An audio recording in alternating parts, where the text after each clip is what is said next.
my name is Ibi Funke, and I share tips with international medical graduates who are in the UK and are looking to have successful lives and careers.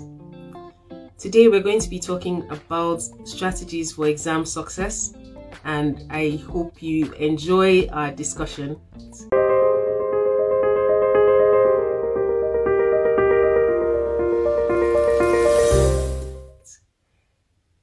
So today's discussion is centered around exams. Why are exams important for UK IMGs? Why should anyone care?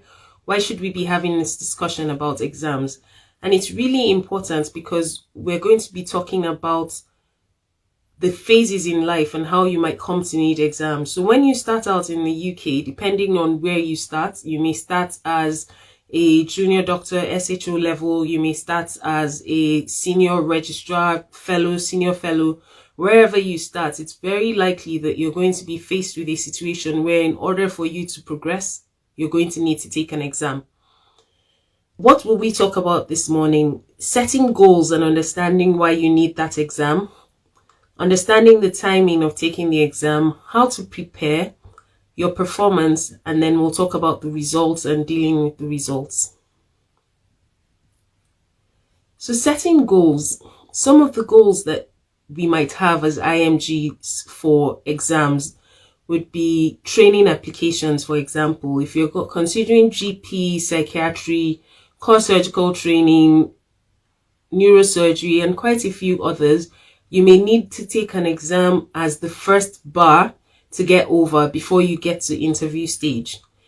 And it's important to understand the timing of that exam as you set your goals towards thinking about success.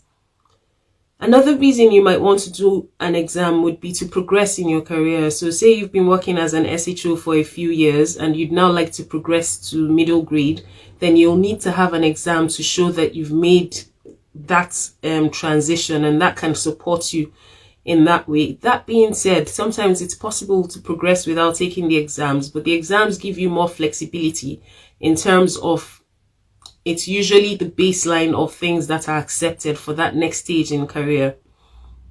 If you've worked as a specialty doctor and you'd like to progress onto the GMC specialist register, in order to do that, you will need to take the exit exams that your colleagues in training will take. If you're in training, to exit your training, you typically would have to take an exam to get to pass your appraisal so that you can exit the training. And finally, you may want to relocate from the UK to another country where you need to take exams in order to get certification to practice.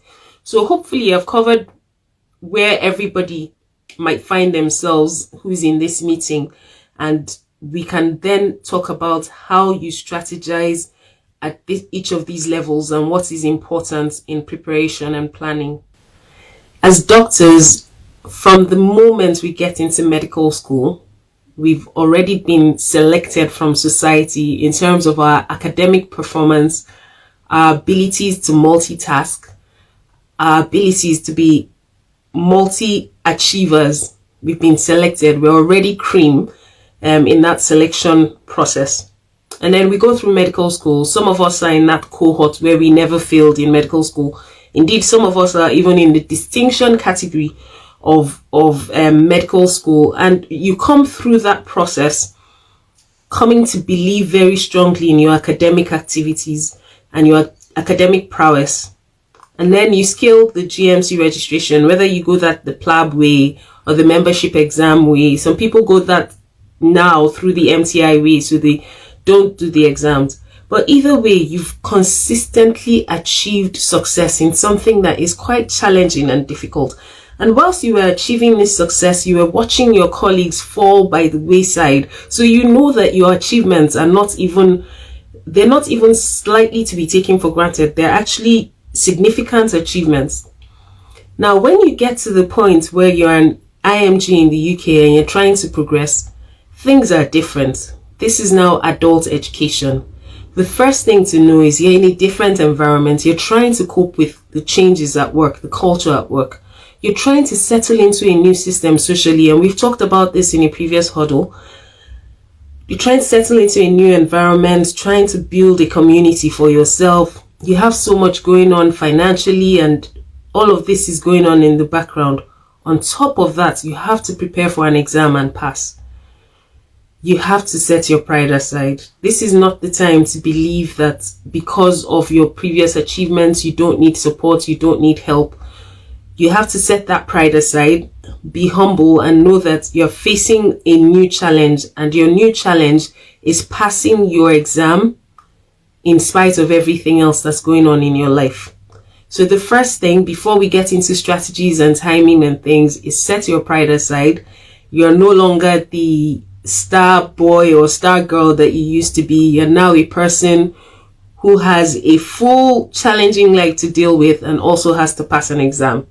So now that we've conquered the pride, let's move ahead and talk about the things that we need to do as IMGs in order to be successful in our exams.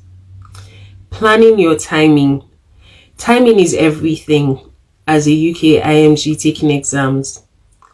What do I mean? The exams are given at specific times every year. So you don't just sort of wake up and be like, okay, I think I might write this exam next month. It might not be available until next year, even at that point.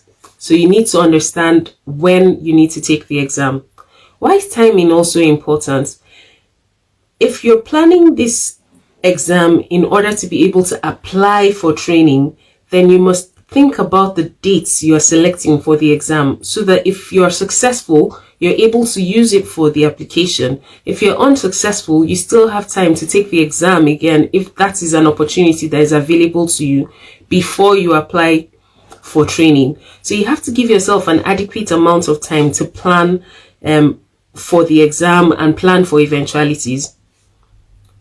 So you note the training application dates and you note how they relate to the exams that you need to take in order to be ready for the training application. The next thing to think about, if you're in training already, if say you're progressing from core training to specialty training, or from IMT to your specialty training, and you need to have your exams, your qualifications, your MRCOG, whatever it is, you need to go from one stage to the next stage. You need to think about your ARCP date, and you need to know, do I need that qualification before this date? So that if you're taking the exam, you're taking it in good time again, so that if, God forbid, you're not successful, you still have time and you're not finding yourself falling on the wrong side of things where you haven't passed your exam and you need to progress. One of the things we take for granted is our personal commitments and how they can impact on our planning and our preparation for exams.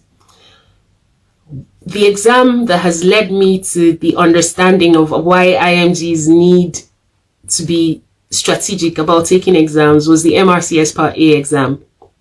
There's 6 attempts for that exam, and it took me all 6 to be successful in the exam. And the things that stood in my way, number 1 was pride. Number 2, I never took into account my personal circumstances and how they would impact my preparation. So for example, the first attempt I took at the exam, I was 3 months into relocating into the UK. I was pregnant the first time, and I was working a job where I had on calls. I had no business taking the exam at that point. And due to my pride, when my sister advised me to defer the exam, I refused, saying that I could do it and I felt I could be successful because in my past, I hadn't struggled with exams. So you have to be realistic when you're planning your exam dates, to think about your personal commitments. I should have given myself the time I needed to settle into my new job, to settle into my new environment, and to take into account the impact that my pregnancy would have on my abilities. Not to say that you can't be successful in an exam if you're pregnant, but to also know about how your body is coping with the situation. I wasn't coping at that point with all the changes that were happening in my life, and that came through in my failure of the exam.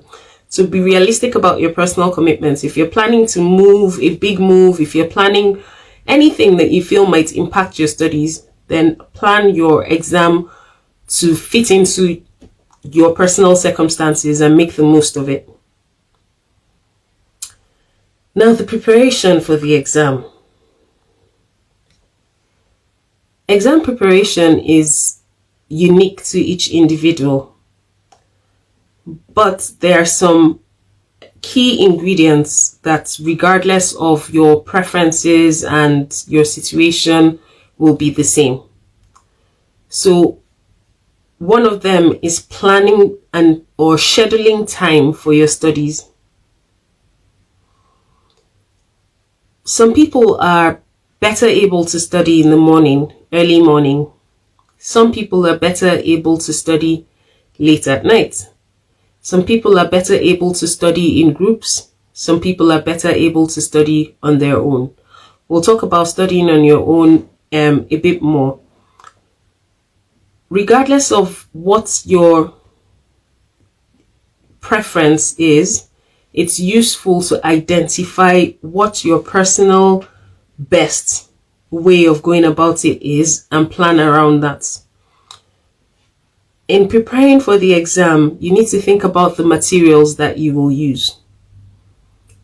There are some of the exams where the amount of resources, the sheer volume of resources that is available to prepare with can be overwhelming, and it's helpful to speak with people who will guide you properly. So, for example, when I was preparing for the first diet of the exam, I had found a resource on my own, which I thought was good enough for me. And I spent time using that resource. After I failed at the first attempt, I spoke with a few more people because I then had met more people, and they advised a different resource. But they had said to me, focus on just using that resource time and again before your exam. What I later on learned, which we will talk about towards the end, was it wasn't enough to use that resource without understanding what my weaknesses were and paying attention to those weaknesses as I prepared myself for the next round.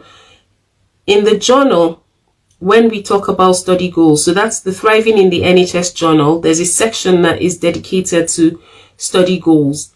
And one of the things that I advise in that section is that you talk to people who have succeeded at what you're trying to do, understand what they did, and understand how you can apply that to your own personal life.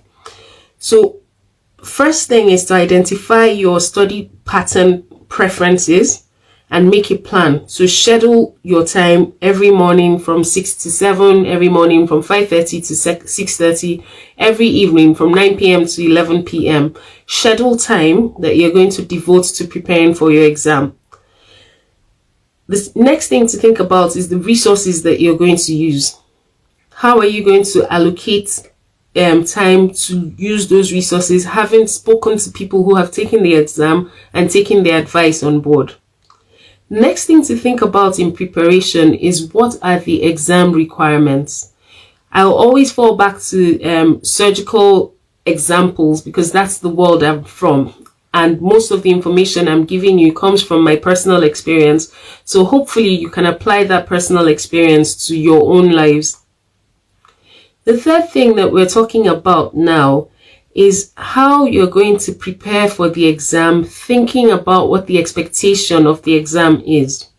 So for example, as I was saying earlier, the MRCS Part B exam, it's divided into two sections. The first section, clinical skills.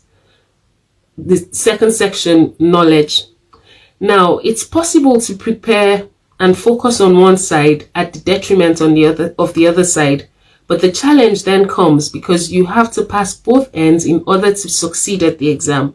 So when you're preparing, how do you ensure that you don't forget or neglect one side while paying attention to the other side? You have to plan this into your preparation.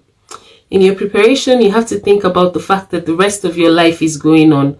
So how do you plan with your family to accommodate your preparation for the exam? How do you plan with your friends to accommodate your preparation for the exam? How do you plan at work? Booking your study leave straight away so that the week of your exams, you are not working. How do you plan? Can you get more study leave? Can you get more annual leave so that you get a block of 2 to 3 weeks where you're just studying and focused on the exam? Because it's quite challenging to work and try to balance studying, especially around the time of the exam. So it's very useful to think about these things as you're planning your preparation.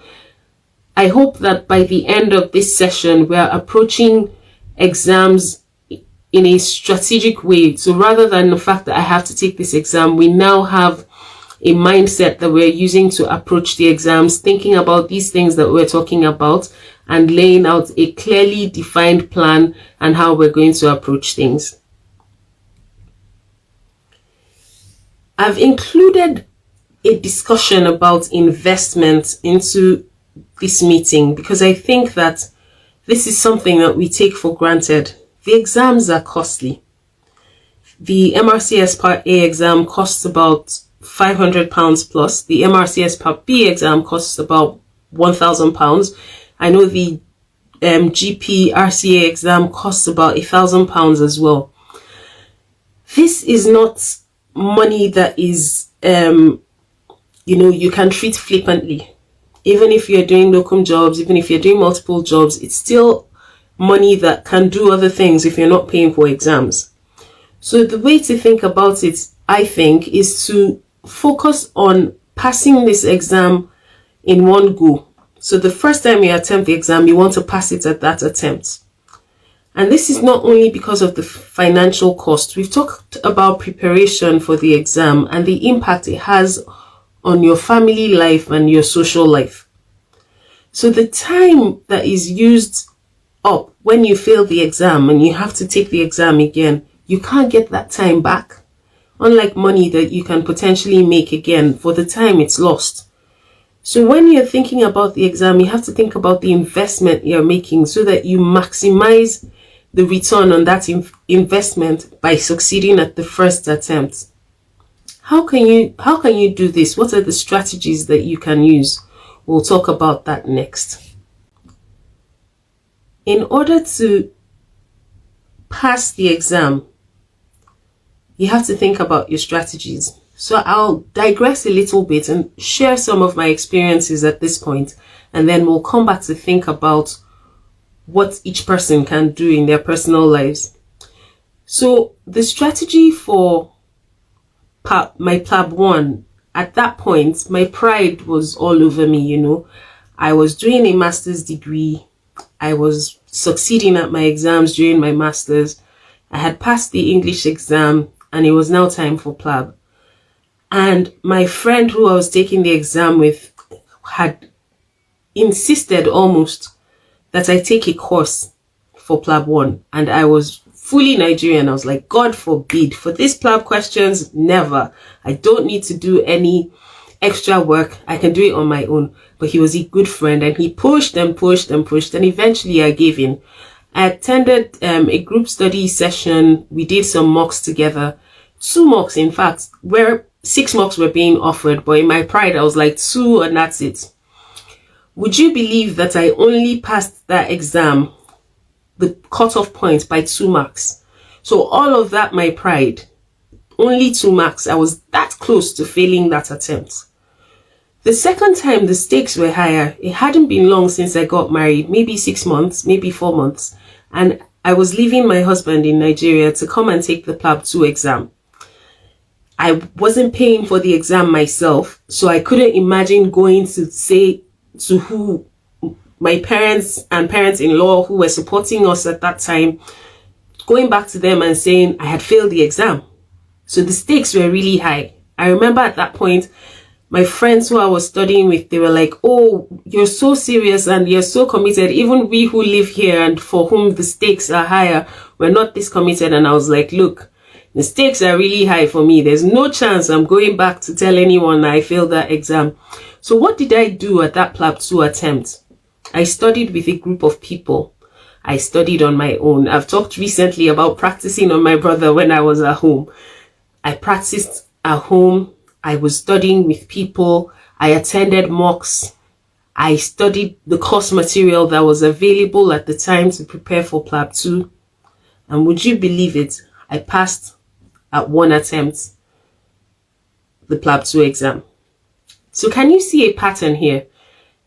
In the exams where I was studying with people and where I was using available resources, I was succeeding.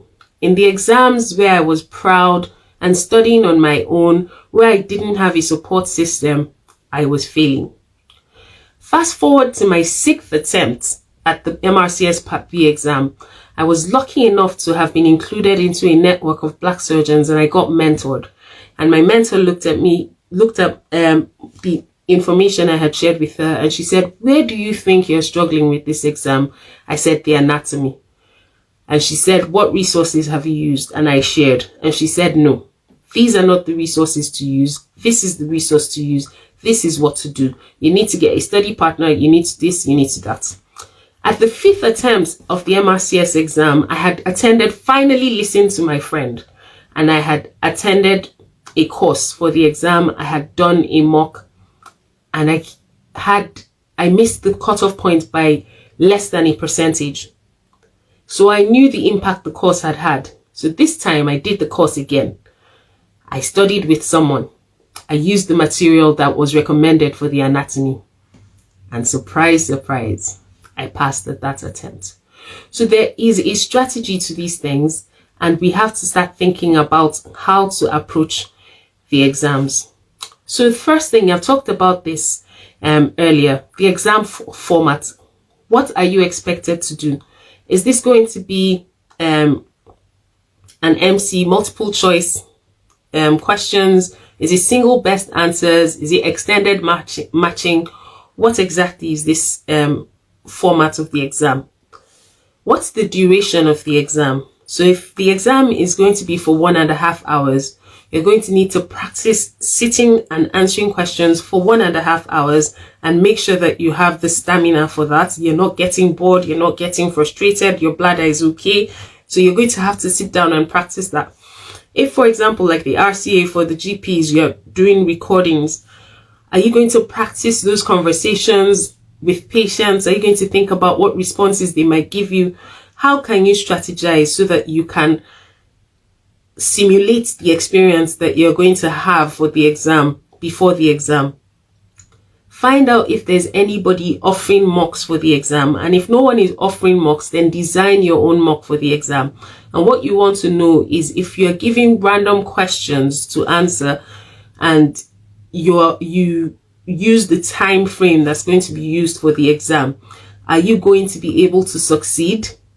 And you look at your pass mark. If your pass mark, and you need to know what the average cutoff mark for success is. So if you're looking at your pass mark and you're already doing your mock scoring less than that, you immediately know that you need to put in more work.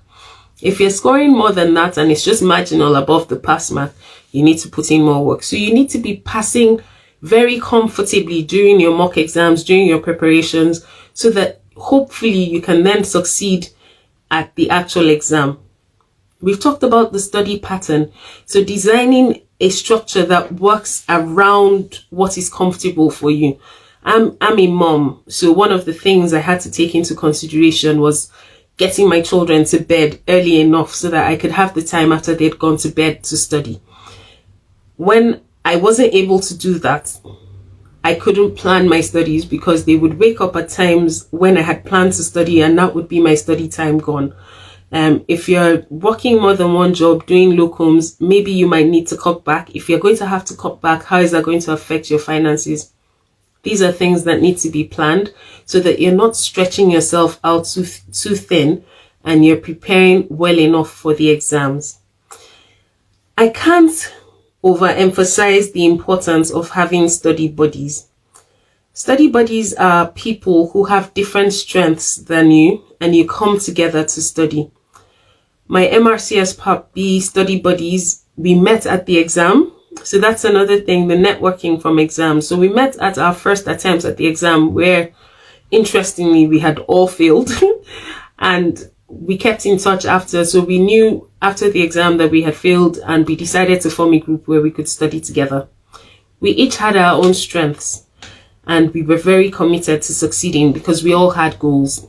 I had to succeed because I had got a training number and it was hitched on my success at that exam. Others wanted to apply for training. Everybody had their own goals.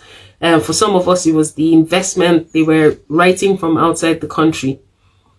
But we put all that passion, all that commitment, all of us had together, and we supported each other, and we would say things to each other to remind each other of our goals while we studied.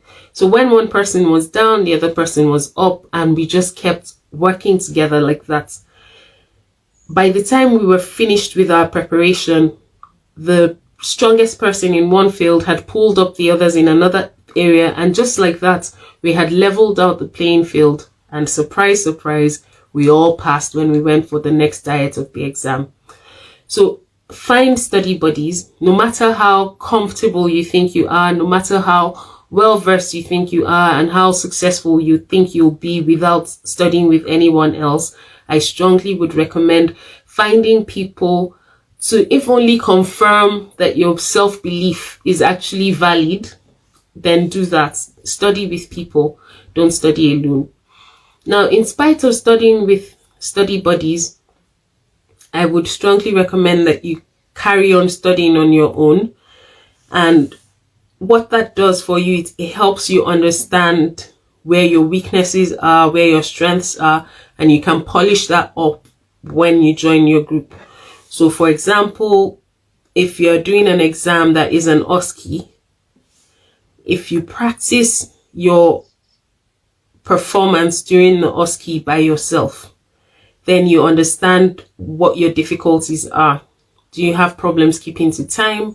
Do you have problems moving through the history taking? Do you have problems with the examination? What is your challenge? And then you can discuss that with your study buddies. It's very key to track your progress. Some of the exam preparation apps will show you how many questions you've covered, will show you the areas you're struggling in and the areas you're good at, and they'll show you different things like that. Track your progress. If there are two parts to the exam where you have to prepare in different ways for those two tracks, then keep an eye and make sure that you're progressing symmetrically across both areas. Keep an eye on what you're doing as a group. If you're studying together as a group, so say you had planned initially to approach the preparation in this way. If you find that you're falling behind your schedule, the only way to do that is if you're tracking your progress. So you need to keep an eye on what you've covered, what you said you would cover, when is the exam, how much time you have, and how you can meet up with whatever you've missed out in the time until the exam. So those are the key strategies I would recommend if you're preparing for an exam, how to approach it and how to create a mindset for success in the exam. The next thing I would like to talk about is logistics. Why is logistics important? If you're doing the exam from home, you need to be sure your internet is sorted. You need to be sure your computer works. You need to be sure that whatever the requirements are for you to set up and be able to do the exam from whatever venue you choose are all fine. Okay? So think about that beforehand. If you're taking the exam from a venue that is remote to your home, make sure you know how you're getting there. Are you planning to sleep over the night before? Are you planning to drive from home in the morning? I would not recommend that at all. If it's a significant distance from your home, I mean, if it's a 10-minute drive, that's fine. But if you're talking about 2 hours, 1.5 hours, 3 hours driving on the day of the exam, I would strongly not recommend, because it just puts you in a position where there can be additional anxiety, and we'll talk a bit more about that, your personal preparation for DD. If you're sleeping over somewhere, book your hotel well in advance. Once you know the venue of the exam, book your hotel well in advance. There are other people coming to that exam. They'll be booking as well. If you leave it to the last minute, it adds to anxiety, the costs go up, things, etc., etc. Plan your if you need childcare at the time, make sure that's all planned and sorted. If you need to travel, buy your tickets, sort out all those things as early as you can, so that you can put that behind you and focus on your preparation for the exam.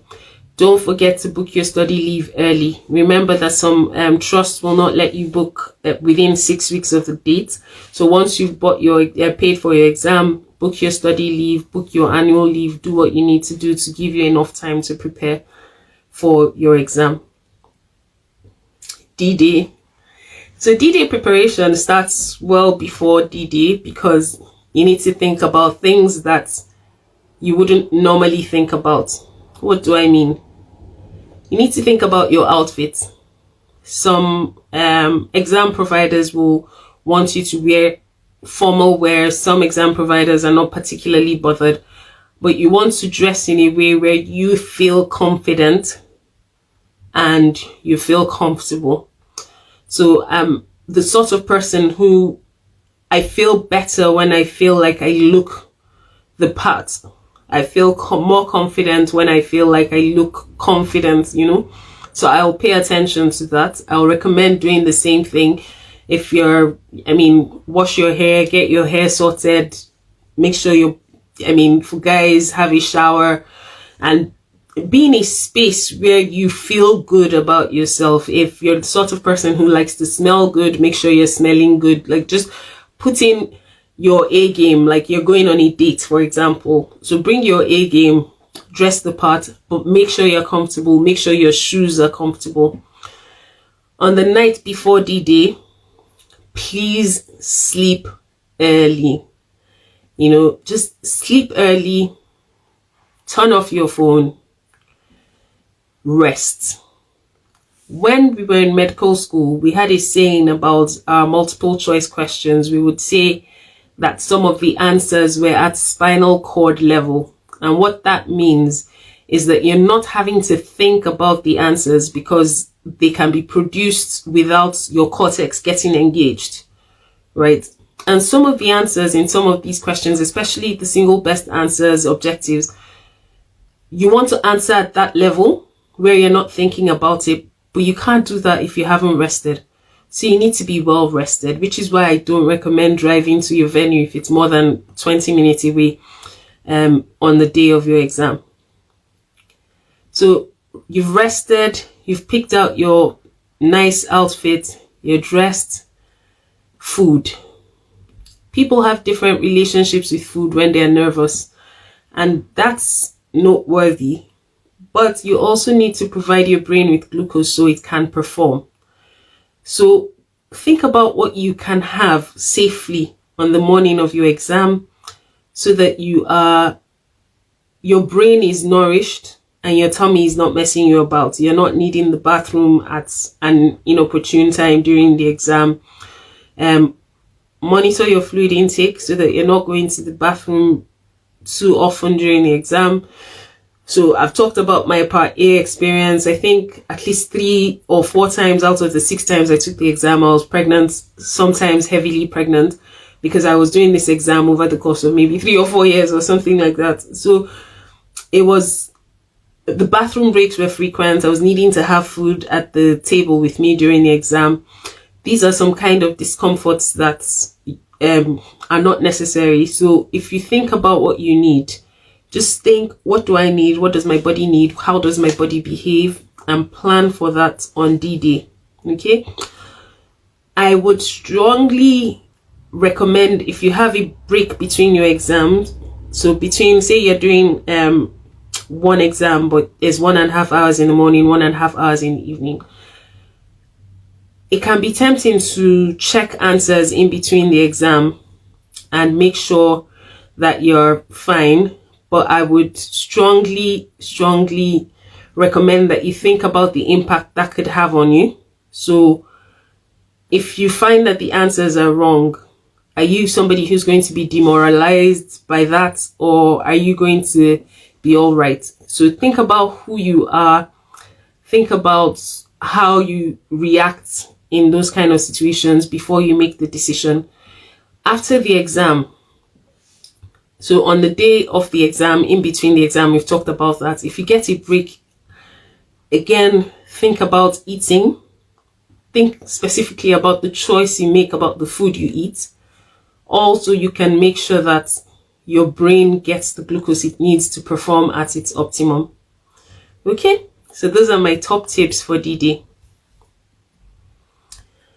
I've included this discussion about the debrief because it's not something that we think about or something I knew to do. So again, a lot of this learning has come from my experience with the Part A exam. And what do I mean by the debrief? After you've had the exam, you're in that space where you're either super excited because you feel like you answered all questions correctly, or you're super, sad because you feel like you haven't succeeded. Either way, you do not know what the results are going to be until the results are out. So on debrief day, I would recommend this is done on the day of the exam. I would recommend that you think about what went well. So in my Part B exam, one of the things I felt had gone well at my first attempt was I had my friend with me, because I had a very low point on the night before, and because she was there, she was able to pick me up and, pull me out of that pit that I was digging myself into. So when I did my debrief, which I put in the Thriving in the NHS journal, when I got back it was having my friends with me was helpful. Or my friend with me, because it was just the two of us at that time, was very helpful. Another thing that went into debrief after the Part A exam was thinking about the subject areas I felt comfortable with. So what were the things that were recurring themes throughout the exam that I felt comfortable with? What were the recurring themes during the exam that I didn't feel comfortable with?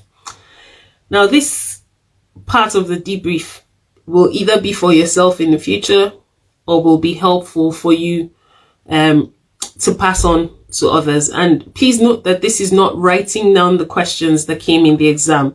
It's thinking about the areas, the things that were tested. So say anatomy of the base of the skull. Then thinking about what were the things that went into my study preparation that I feel had an impact on my performance.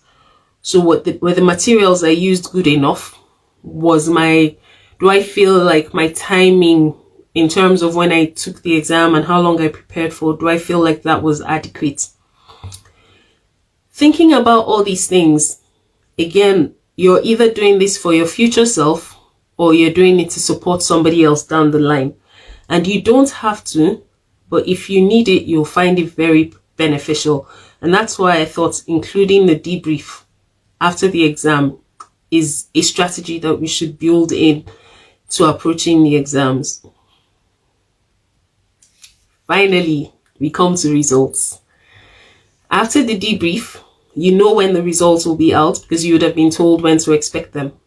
Between the debrief and the results, you need to enjoy yourself. So all those things you gave up with your family, with your friends, whatever you sacrificed in order to prepare properly for this exam, you need to do all those things. Enjoy yourself. Forget if you can that you're waiting for the results, because the results can go either way. Now, if you are successful in the exam, having taken all these strategies into account that you now know, that's wonderful. Again, there's a section in the Thriving in the NHS journal for gratitude, and you just go there and you are thankful to yourself, to your support system, to God for this success in this exam. And you just take that moment, in that moment, to say thank you before you move on to the next thing. Because remember, this exam wasn't an end in itself. It was to get us to somewhere else. And what most likely happens once you've passed is that you start to prepare for that next stage. So you don't really get a chance to just sit with it and be thankful. So the journal offers you that opportunity to just take a moment to be grateful, because you've accomplished this wonderful feat and it's not to be taken for granted. Now, the challenge, the danger is what happens when you fail the exam. the devastation, the heartbreak, the pain. I can't begin to express how devastating it was each of the times I saw those results. We had a tradition, my husband and I, where he would check the results for me, and then he would have to share that pain, where he would be the one to break the news to me. So he was over the moon when he finally got the chance to tell me I passed the exam. And it's very devastating. Honestly, there's no other way to describe it. I've had my friends who've been around me when I've received the results, seen me cry, the breakdown and everything, and it's very devastating. My approach with this situation at the time was, okay, I failed. I need to pass. I'm booking the next exam. And I wasn't taking into account all the things that we've talked about. What's my personal situation? Can I prepare at this point? Will I be successful? I was just, all right, we need to do this again, up and start running again. Now, we talked about picking the timing for the exam earlier. And if you're doing this for training or for your ARCP, then you might have a tight time frame. So if you get the bad results, the first thing to do is to look at the breakdown of the results. So when I spoke with a mentor before I did the 6th attempt at the exam, I was able to identify the specific area I was struggling in, and she was able to give me specific advice for that. And the reason I could do that was because I was looking at the breakdown of the results over time, and it was consistent. When I failed the Part B exam the first time, I was so devastated, and I was just all over the shop, crying, wailing, praying. I was just so heartbroken. But then I spoke with my dad, and he said, so why did you fail? I don't know. What do you mean you don't know? Well, I don't know. Okay, can you find out? And so I went and I looked at the breakdown, and I realized, oh my goodness, I had passed really well in one section. And in another section, I had really failed. And I was thinking, for the gap between my results and the pass mark, I don't have to do that much in order for me to get across the finish line. I just need to fix this part of the exam where I wasn't successful. So immediately I knew I could then pass the exam. I just needed to put in more work. And I knew which direction I had to put in the work. But then I now knew that when I was preparing, I had to pay attention to both aspects of the exam. And so the strategy was forming, the confidence was building, and I was able to write the exam straight away at the next diet, working with my friends, and then I passed. So hopefully, once we've talked about these things, you will not have to be taking 2 attempts at exams. You will take the courses, you will do the mocks, you'll work with people, you'll plan your strategy, you'll pick the right time, and you'll succeed. But if for any reason you find yourself having failed the exam, make sure that you look at why you failed. Make sure you understand what you need to change in order for you to be successful at the next attempt, and then plan the best time for you to take the next exam. So that brings us to the end of strategies for exam success as UK IMGs. I'll talk a bit about the other things that we do and how you can take advantage of them. So thriving in the NHS is an effort to support UK international medical graduates so that we can thrive. We understand the system and we can be successful in the system. There are several resources available. There are the books, Thriving in the NHS, is a guide for international medical graduates starting in the UK, and there's the companion journal for all UK IMGs to track 7 areas of life and make sure that you're staying grateful for all the achievements you're making. You can follow on Instagram at Ibifunke or at Thriving in the NHS to follow the content that we provide and to access all the resources that are available to you from the links in the bio.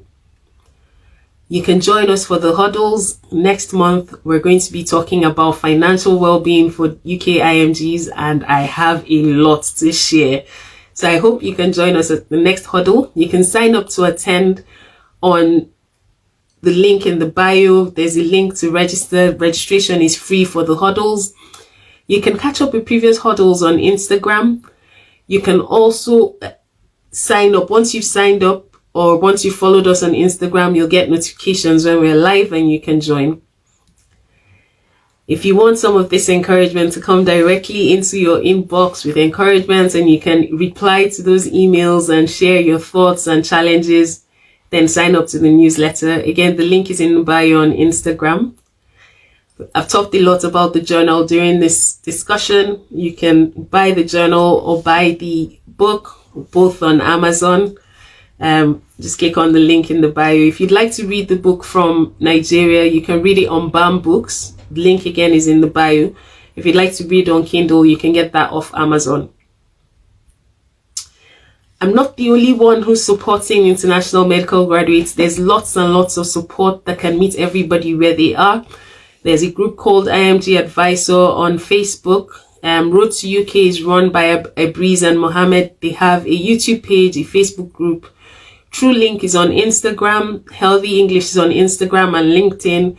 IMGs in the UK is a Facebook group. And then there are country level groups like BAPIO, Ghanaian doctors in the UK, Nigerian doctors in the UK. MANSAG is also Nigerian doctors, the Sudanese, Egyptian, Pakistani, and so forth.